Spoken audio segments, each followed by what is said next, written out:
Comércio entre Brasil e Estados Unidos é tema de evento na Associação Comercial de Santos. A área da saúde é alvo de CPI em Ubatuba. Tem os flagrantes do viver em Santos e região. E tem comédia para você se divertir nos cinemas. Conseguiu tirar tudo? Sim, mas eu só tirei 7 e acho que coloquei 8. Então empurra! Puxa, quer dizer, vira! Não é um joystick! Quinta-feira, 3 de agosto, o JL tá no ar.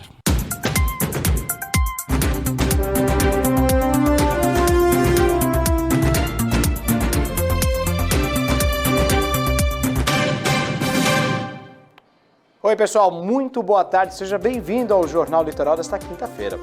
A relação comercial entre Estados Unidos e Brasil foi tema de evento na Associação Comercial de Santos. Em parceria com o Consulado Americano, a Associação Comercial de Santos realizou o evento que trouxe como tema central a relação Brasil-Estados Unidos, internacionalizando a sua empresa. O encontro foi na sede da associação e reuniu empresários e autoridades. A Associação Comercial tem feito um grande trabalho de aproximação com os consulados, as câmaras de comércio, para poder fomentar os negócios, as atividades dos nossos associados e da nossa região. E a gente está aqui ao lado do maior porto da América Latina, então todo o potencial de comércio exterior que nós temos, então você vê o que traz de benefícios, de oportunidades. Diversos painéis foram realizados, onde foi possível compartilhar informações sobre as oportunidades de mercado. Fazia tempo que nós queríamos fazer alguma coisa aqui para conversar sobre as oportunidades de negócios que existem entre os dois países. E a gente sabe que tudo começa com uma ideia. Então, eventos assim ajudam a gerar ideias e possíveis oportunidades de negócios. Apesar de algumas divergências entre os governos brasileiro e americano, os Estados Unidos são um dos nossos principais parceiros comerciais. Os americanos ocupam o segundo lugar na colocação entre os países que mais importam e exportam ao Brasil. Em 2022, tivemos um recorde de 88,7 bilhões de fluxo comercial entre os Estados Unidos e o Brasil. E muito desse fluxo é de bens e serviços de valor agregado, valor alto. Então, estamos aqui para ver quais outras oportunidades existem. É um momento muito bom nas relações bilaterais comerciais e gostaríamos de explorar oportunidades aqui no Brasil, apresentar empresas de Santos para empresas dos Estados Unidos e vice-versa. Por fim, participantes associados da ACS realizaram reuniões individuais. Eu acho muito importantes esses eventos que a Associação Comercial de Santos tem proporcionado para a gente. Teve o do Brasil-China recentemente, agora também nos Estados Unidos, porque aumenta a nossa bagagem de conhecimento até mesmo frente aos nossos clientes. A gente tem bastante cliente que demanda Estados Unidos, que exportam nos Estados Unidos, também para a China, são os dois players grandes mundiais, mas é muito importante a gente entender também sobre os Estados Unidos, porque as dúvidas dos clientes podem ser as dúvidas que estão esclarecendo aqui e a gente pode contribuir com eles. 12h e 49 minutos. E a Câmara dos Vereadores de Ubatuba instaurou uma comissão parlamentar de inquérito para averiguar denúncias na área da saúde no município. A Câmara Municipal de Ubatuba tomou a decisão de abrir uma comissão parlamentar de inquérito para investigar repasses supostamente irregulares feitas para a organização social Instituto de Apoio a Políticas Públicas, responsável pela gestão da Secretaria de Saúde. Inicialmente, o valor destas supostas transferências era de R$ 1 milhão, mas segundo apurações feitas pela CPI, este número aumentou para mais de R$ 4 milhões. Após a denúncia e instaurada a CPI, foram feita a coleta de documentos através de diligências na Secretaria de Saúde e também na Secretaria de Fazenda.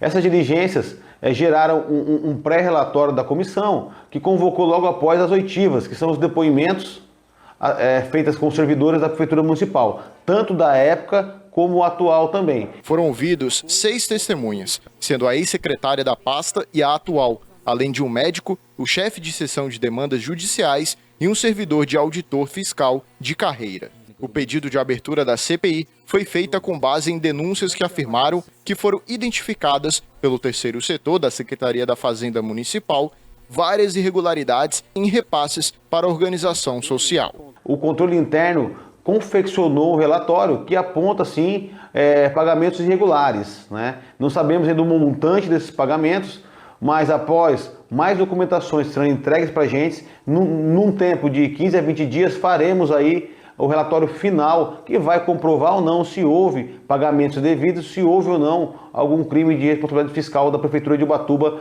na gestão de 2021 e 2022, e caso também aponte a gestão anterior, isso também será relatado na CPI da Saúde. O valor repassado, que ultrapassa os 4 milhões de reais, foi utilizado para fazer contratações de serviços e compra de materiais vinculados ao combate contra a Covid-19. Os investigados são pessoas ligadas à organização social, um ex-secretário de Saúde Pública da cidade e um médico prestador de serviços para a Santa Casa de Ubatuba.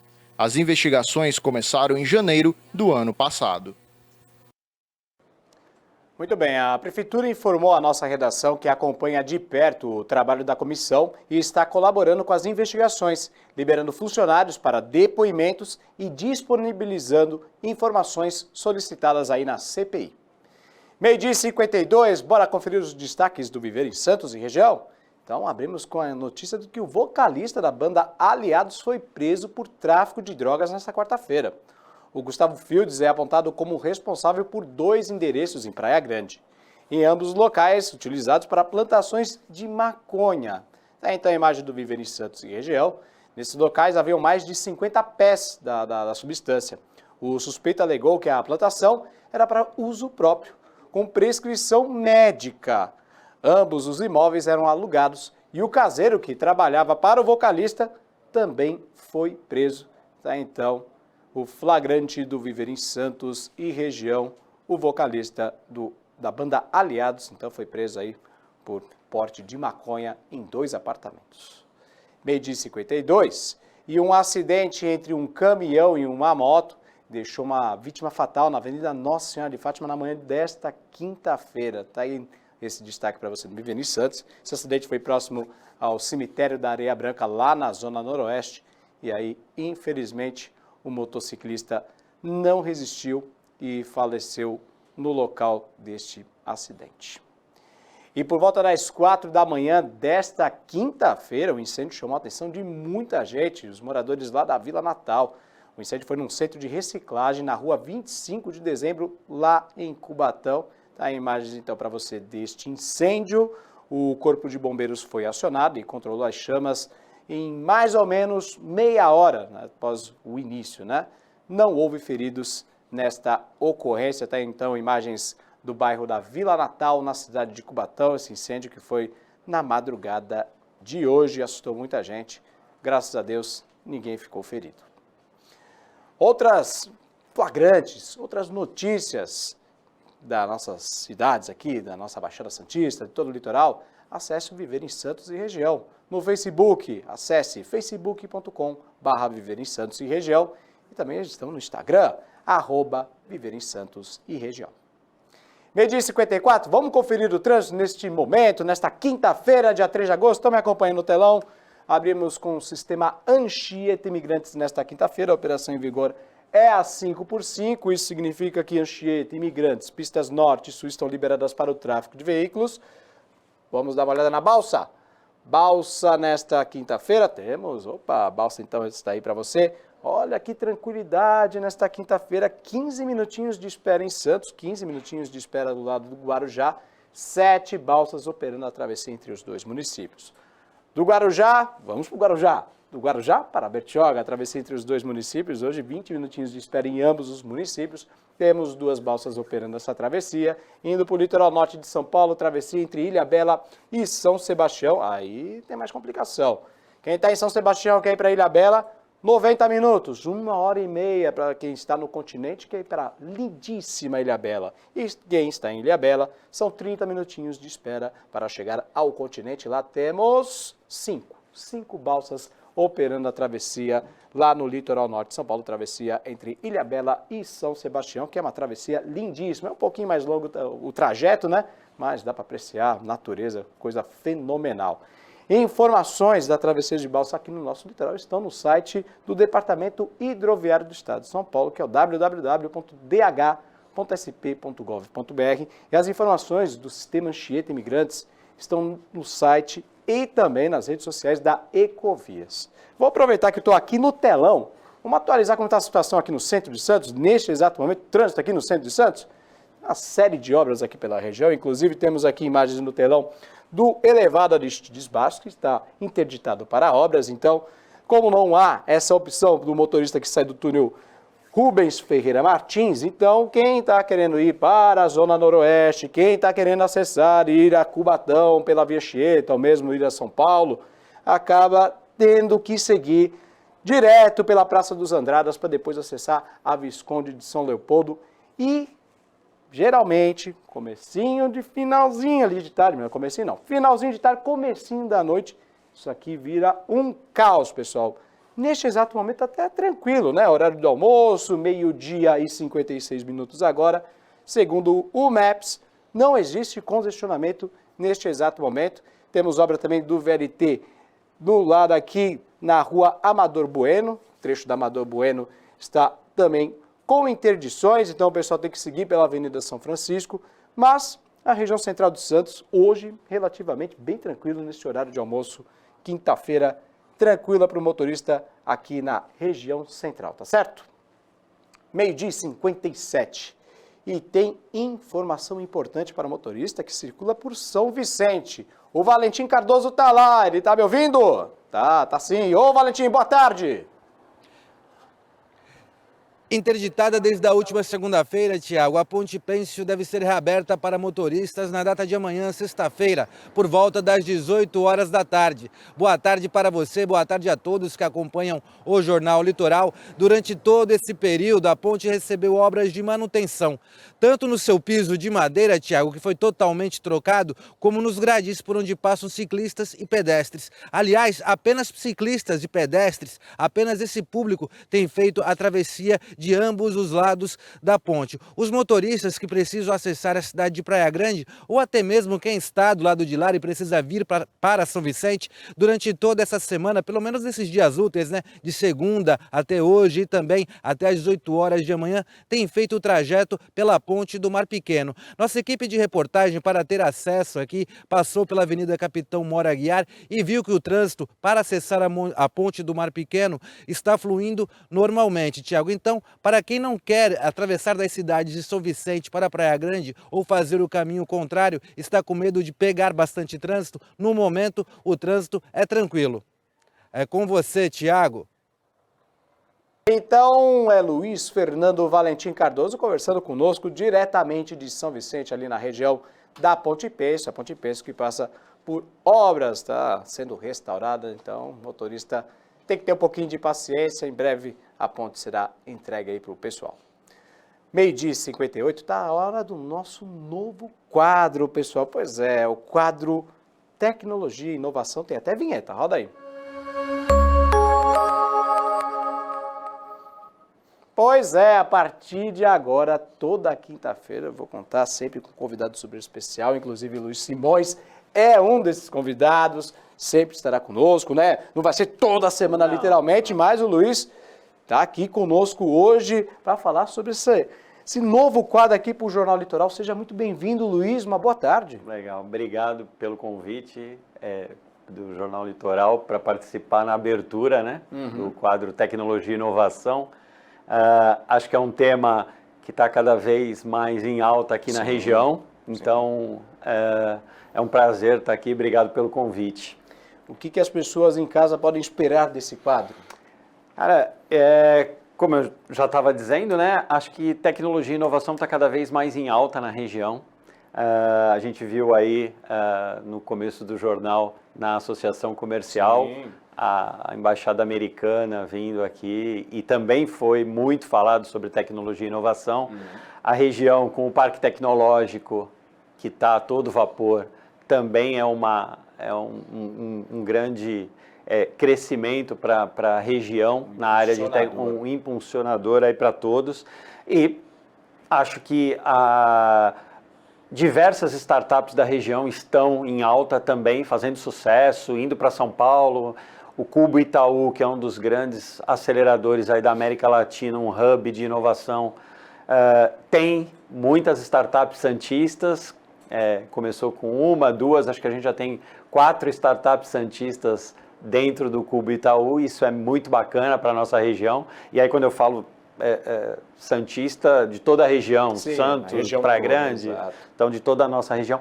Então acho que ter um quadro para trazer pessoas aqui e contar a história do que está acontecendo, né? E dar exemplos do que a gente está fazendo e de todas as áreas. Às vezes a gente pensa que é só Porto, não. Tem outras áreas que estão também crescendo na área de tecnologia, de inovação, gerando aí startups. Então acho bastante importante as pessoas terem essa noção, essa visão, esse conhecimento e saber que é possível. Então acho que a gente vai ter muita história bacana, a gente vai trazer pessoas muito interessantes para contar as histórias, contar os desafios. Não é fácil, a gente sabe que não é fácil. Criar uma empresa, e quando a gente fala de uma empresa tradicional, já é muito difícil. Quando a gente fala de quebrar paradigmas, de trazer uma inovação, fica ainda mais complicado. Com certeza, a gente está passando por uma transformação incrível, uma inovação assim realmente fora do comum.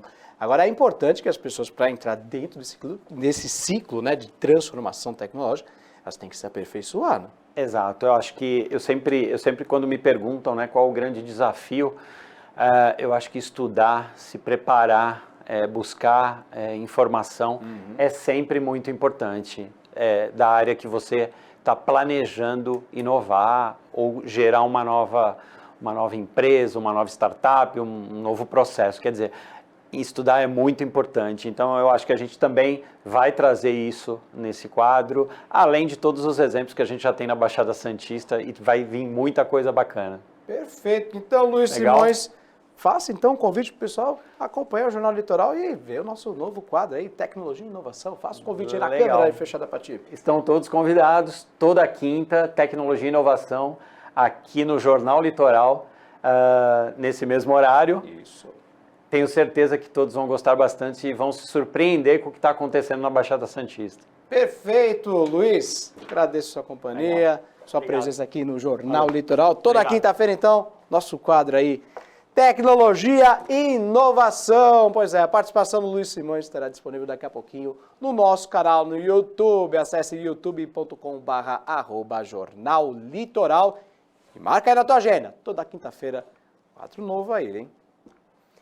13h03.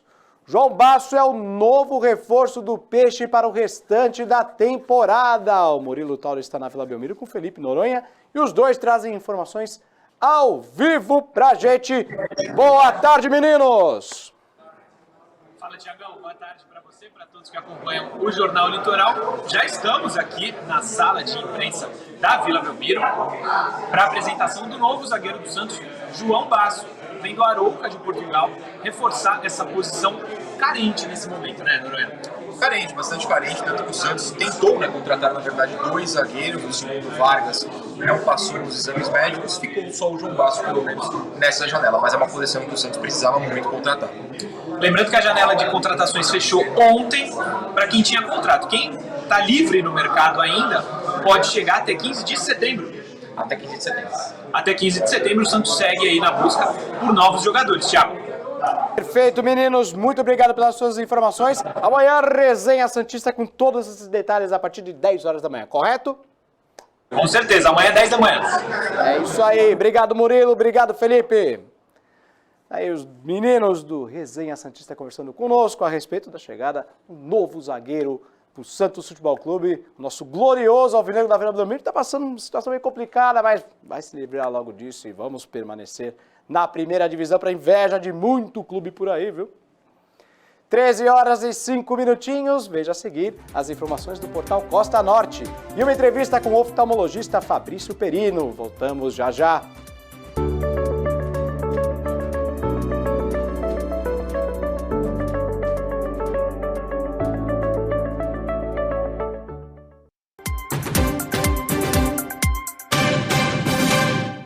Treze horas e 9 minutinhos, estamos de volta com o Jornal Litoral e o assunto agora é a saúde dos olhos. Para falar sobre o tema, eu recebo aqui na bancada do JL, Fabrício Perino. Como vai, doutor? Obrigado. Prazer recebê-lo aqui.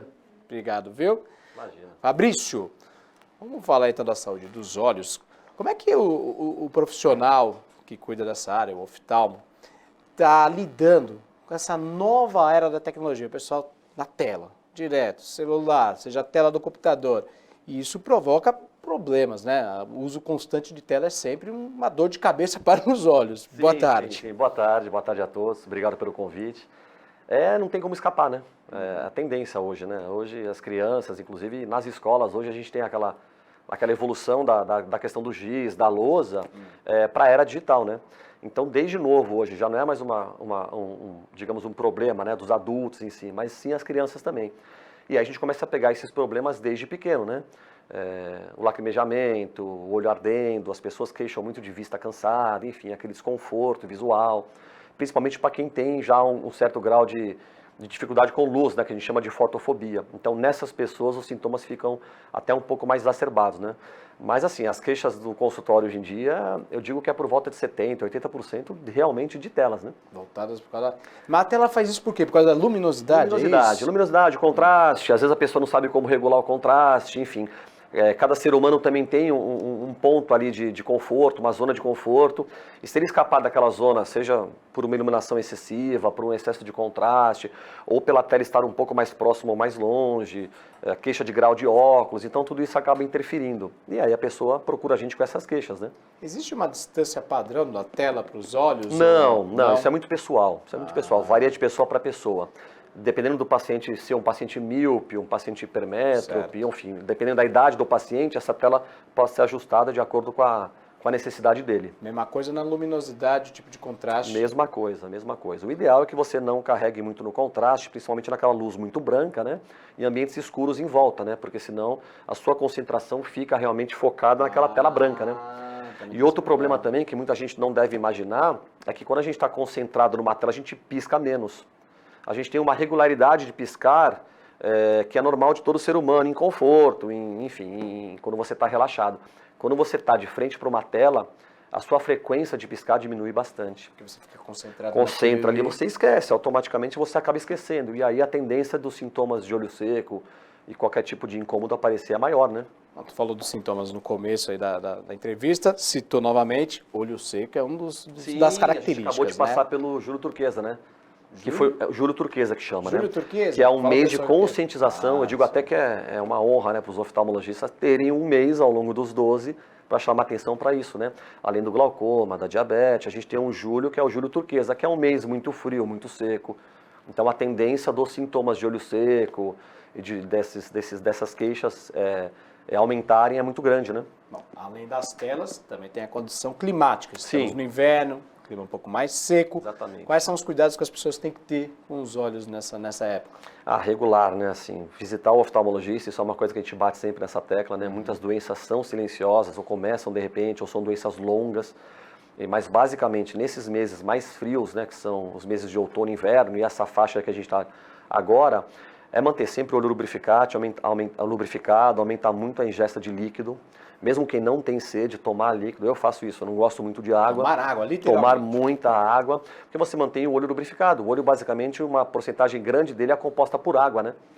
Então você precisa manter ele sempre hidratado, né? O uso dos colírios. Muitas pessoas usam, às vezes de forma exagerada. Sim. Quais são os cuidados com o colírio? Então, primeiro de tudo, o mais importante é saber o colírio que você está usando, porque muita gente não sabe o colírio que usa, então é muito comum chegar no consultório, peguei o colírio do meu primo, do meu tio, eu estava com o olho coçando, ardendo, eu peguei um colírio de... Então, assim, você não sabe muitas vezes o que você está usando. Eu já peguei pacientes usando um colírio que era para dilatar os olhos, para fazer exame de mapeamento, e o paciente dilatar com o olho seco, pegou o colírio do marido, da esposa, não me recordo agora, que era para dilatar, e pingou uma gota, e o efeito do colírio passa em 7 dias. Então o paciente ficou 7 dias com o olho dilatado e não sabia o que tinha acontecido.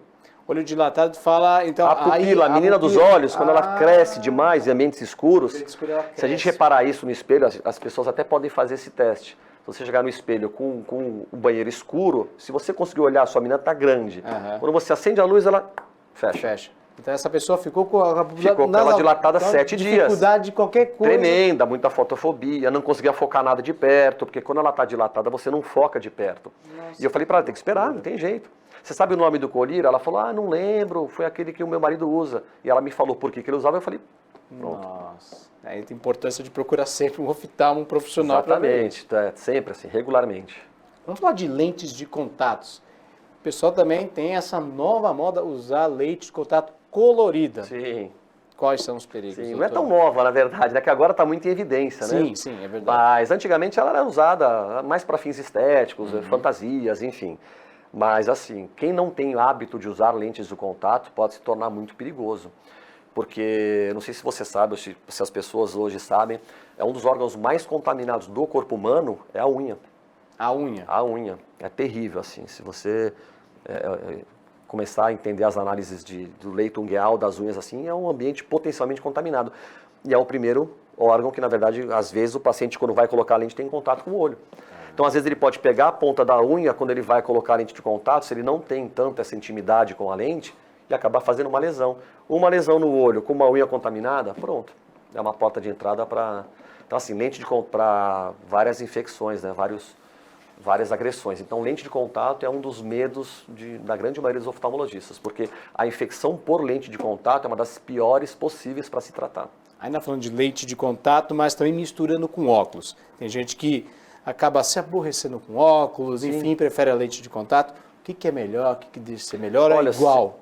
Eu sempre digo para o meu paciente, dê preferência aos óculos. Os óculos? Aos óculos, assim, se ele puder ficar 90% do dia com óculos, claro que eventualmente num trabalho, vai sair para uma festa, para algum lugar, ele pode fazer uso de lente de contato sem problema, seguindo todos os cuidados que a gente preconiza.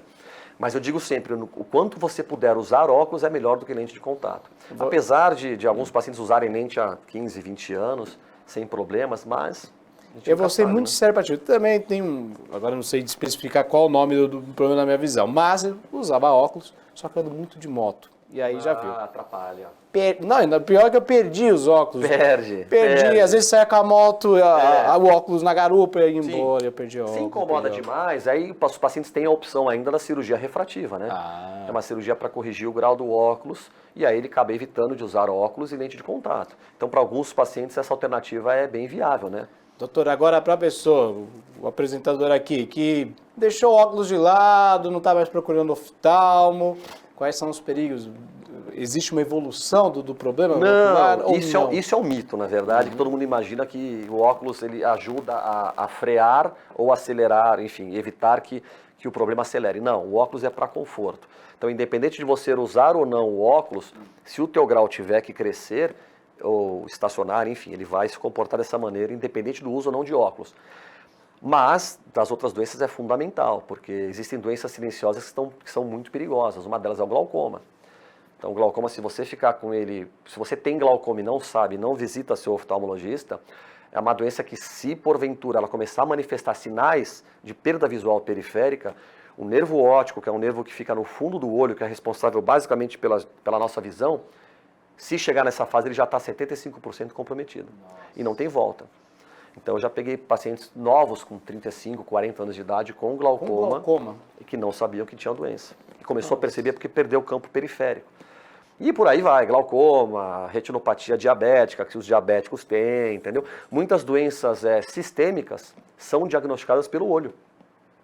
Pelo olho. Então. Você faz um mapeamento de retina ou você examina a superfície do olho do paciente e você imagina que o paciente possa ter alguma doença um pouco mais grave, um pouco ou muito, né? Eu já diagnostiquei paciente HIV pelo exame ocular, exatamente, com sífilis, pacientes com doenças reumatológicas, autoimunes, então por aí vai. Você é muito sério para ti, eu desconhecia essa informação. Sim. Por isso que é bacana, assim, uma visita regular, além da sua saúde, é você tirar essas dúvidas e saber realmente o que pode ou não ser perigoso, né? Perfeito. Doutor Fabrício, o assunto é muito interessante, tenho certeza que o pessoal em casa está gostando demais, mas o nosso tempo é curto, eu agradeço demais a sua participação e a casa está aberta aí. Muito obrigado. Muito legal, esclarecedor as suas informações aqui no Jornal Litoral. Obrigado, querido. A participação do Dr. Fabrício estará disponível daqui a pouquinho no nosso canal no YouTube. Acesse youtube.com/Jornal Litoral. E se você achou essa URL muito comprida, escreve então só youtube.com, abriu a página principal do YouTube, vai naquela lupinha, naquela pesquisa, escreva @Jornal Litoral, tudo junto. Aí você vai acessar o nosso canal, lá tem playlist com muito conteúdo. E, claro, se inscreva no nosso canal, pessoal. 13h19 e hoje é o dia da capoeira.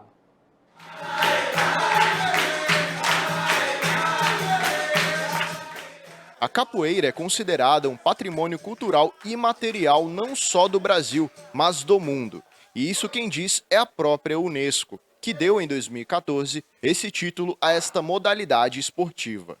E para relembrar a importância dela, no dia 3 de agosto é comemorado o Dia Nacional deste patrimônio. Este esporte surgiu lá no século XVI, no continente africano, e desde aquela época vem se miscigenando pelo mundo todo, principalmente aqui no Brasil, como é o caso do Grupo Defensores de Maria, que tem a sua sede em Bertioga, aqui no litoral de São Paulo. Este esporte está realmente ficando cada vez mais popular no território nacional. Segundo o levantamento feito pelo jornal O Globo, cerca de 6 milhões de pessoas praticam a capoeira aqui no Brasil. Hoje nós temos aproximadamente 70 alunos em 2 períodos.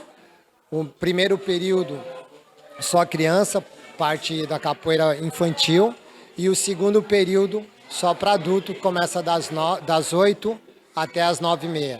Nós temos hoje a capoeira da forma educacional, a capoeira de forma de luta. Inclusive, Bertioga vai sediar um evento no dia 30 de setembro e 1º de outubro, que chama CSC, Capoeira Só Capoeira.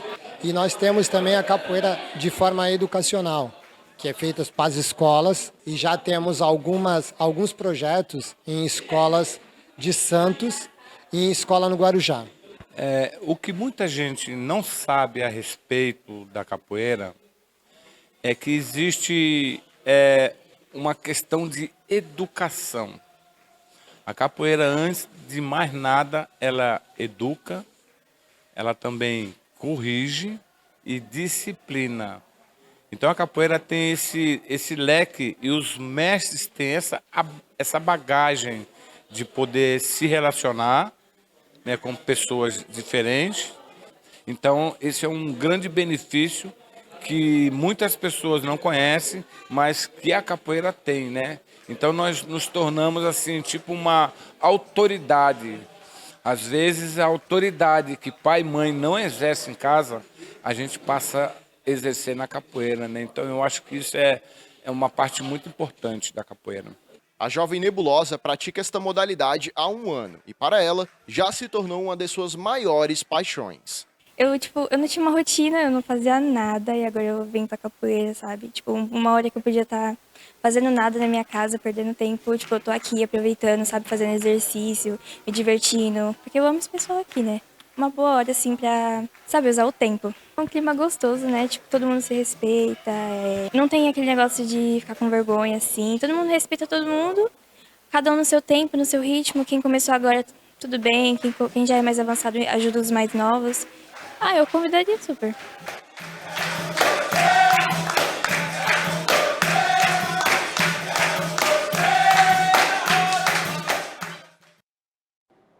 Bacana, hein? 1h23.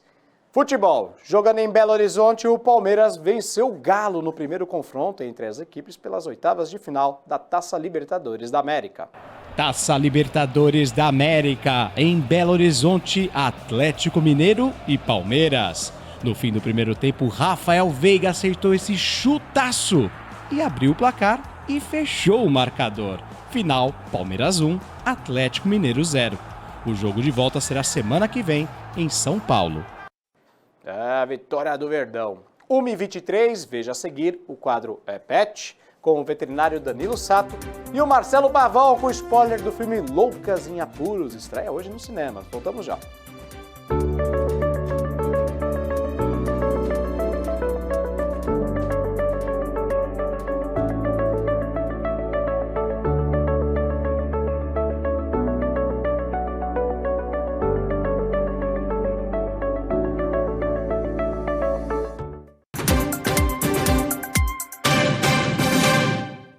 e 27, estamos de volta com o Jornal Litoral, com meu amigo Danilo Sato, veterinário. Hoje nós vamos tirar dúvidas para o pessoal que acompanha o quadro Pet.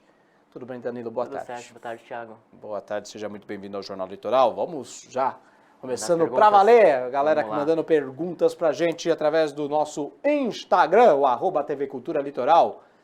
Meu Ferrete precisa tomar vacina. Meu Ferrete precisa tomar vacina? Essa é a pergunta, senhor Danilo. Boa tarde mais uma vez. Boa tarde. Ferrete também, conhecido como furão também, né? É isso que eu te perguntava. O que é um ferrete? O ideal é que sim, né? Até porque as doenças que eles podem pegar, cachorros também podem pegar também, né? E uma das doenças que o ferrete pode pegar é uma zoonose, ou seja, pode passar para nós. Ah, pode passar. Sim. O grande... Não vou dizer problema, mas assim, a preocupação maior é que as vacinas que a gente tem para ferrete podem causar uma mega reação neles também, né? Por quê? É meio incerto o porquê que acontece. Mas assim como nós também, quando a gente toma vacina, a gente pode ter reação, os ferretes também podem. Por mais que as marcas que a gente tem de vacina para eles hoje são específicas também para ferrete. Por isso que a gente sempre recomenda que antes de tomar a vacina tenha um preparo do próprio animal e também conscientização do próprio tutor em relação a isso. Perfeito. Próxima pergunta. Questão de hoje. Encontrei um morcego no chão. Posso pegar? O que fazer? Então, é uma boa pergunta. Assim, a resposta é não, né? Até porque se você encontrou um morcego no chão, há grandes chances dele estar doente, né? E a grande preocupação em relação ao morcego também é transmitir a raiva para nós, né? Então, assim, o que deve fazer? Não toca no animal, aciona as autoridades da região, principalmente o pessoal que trabalha no centro de zoonoses, vigilância sanitária, para estar fazendo o resgate desse animal e fazendo testes para saber se esse animal está com o vírus da raiva ou não. Provavelmente o morcego é um bicho ligeiro, vamos dizer assim, né? Sim, e um bicho noturno, né? Noturno, exatamente. Provavelmente de dia a gente não deve encontrar. Perfeito. Temos a terceira questão do dia. Qual a importância de castrar o meu coelho ou coelha? Só pergunta boa hoje, hein? A princípio, controle populacional, né? Principalmente de quem tem mais de um coelho em casa e de sexos diferentes. Porque senão o coelho vai estar o ano inteiro cruzando e tendo vários filhotes. Rapidamente. Muito rápido. E assim, a fêmea pode ter parido hoje e hoje ela pode já engravidar de novo. Pode, tão rápido assim? É, muito rápido. Então, no macho, basicamente, controle populacional e às vezes demarcação de território e tudo mais. Na fêmea, basicamente, controle de futuras infecções de útero, ou até, que é mais comum, não só em animais mais velhinhas, mas em animais adultas, tumor de ovário, tumor de útero também. Na semana retrasada nós tivemos um coelho aqui, inclusive com o Danilo Sato. O que o senhor promete para a semana que vem para nós aqui do Jornal Litoral? Vou deixar no suspense aí, deixar na surpresa. Vai ser suspense até quinta-feira. Pessoal que acompanha o Jornal Litoral, que não espera que o Danilo Sato está prometendo um bicho diferente. Vamos ver qual que vem. Danilo, obrigado pela sua participação no Jornal Litoral de hoje. E ó, pessoal, só reforçando as perguntas pro Danilo Sato e também para os outros convidados que comparecem aqui no Jornal Litoral, estão lá no nosso Instagram. Lá nos stories do Instagram, aparece lá uma aba, uma perguntinha, a gente chama de caixa de perguntas, você pode mandar suas dúvidas lá. Hoje foi o Danilo Sato, a gente fez essa abertura lá na rede social e aí a gente selecionou 3 perguntinhas para o Danilo Sato, as perguntas aí respondidas para você. E a participação do Danilo daqui a pouquinho no nosso canal no YouTube. 1h31, 1h31, a quinta-feira chegou e com ela Marcelo Pavão. Tem filme novo no cinema. Olá, sou Marcelo Pavão e começa agora a dica de entretenimento. Bem na esteira do delicioso Missão Madrinha de Casamento, chega às telonas o Loucas em Apuros, um filme muito gostoso que conta a história de 4 amigas em uma viagem muito legal na Ásia. Mas vale a pena a gente dar umas explicações. Todas as 4 são amigas e de origem asiática. Uma delas, que é a protagonista, que o nome é Audrey, ela é uma advogada nascida na China, mas adotada por casal branco americano. Foi educada de acordo com todos esses conceitos e nem se enquadra muito, ela mesma não se entende como asiática. Só que ela, no escritório de advocacia, recebe uma seguinte proposta do seu chefe. Para subir de carreira, para subir de patamar no escritório, ela precisa fechar um contrato com uma grande empresa chinesa. E ela, por ser a única não branca do escritório recebe esta incumbência. Aí ela se une à melhor amiga de infância, a uma prima excêntrica e a uma colega de faculdade que virou estrela de novelas na China. E aí elas vão para a China atrás dessa situação de fechar o contrato, só que aí a nossa protagonista descobre que para conseguir esse contrato, ela precisará encontrar sua mãe biológica. É uma comédia rasgada, uma comédia leve, daquelas que a gente até sabe o final, não é surpresa, o gostoso é o recheio. Então, se você está afim de assistir um filme leve, gostoso e rápido, é um pouco mais de 1h30, assista Loucas em Apuro, na telona, a partir de hoje, dia 3 de agosto. É diversão certeira. Tudo bem? Conseguiu tirar tudo? Sim, mas eu só tirei 7 e acho que coloquei 8. Então empurra! Puxa, quer dizer, vira! Não é um joystick! É, 1h33 e o meu patrão, Ribas Zaidan, tem um convite especial para vocês. Entrevistado Café com Zaidan foi o prefeito de Santos. Estamos aqui nessa bela prefeitura secular aqui. Bom dia, Zaidan. Muito gostoso aí esse café da manhã com você. Você que é uma das referências. Começa o dia muito bem tomando um café gostoso com um amigo. Não perca aí, esse programa também vai estar disponível nas nossas redes sociais, no Sistema Costa Norte Comunicação e na TV Cultura Litoral. Recado dado, então, amanhã, 9h30 da manhã, o Café com Zaidan com o prefeito Rogério Santos. Pessoal, acabou, 1h34. Agradeço a sua companhia. O Jornal Litoral volta amanhã a partir de 15h para 1h da tarde. E as notícias do nosso litoral estão no portal Costa Norte. Acesse costanorte.com.br. Tchau, gente. Até amanhã.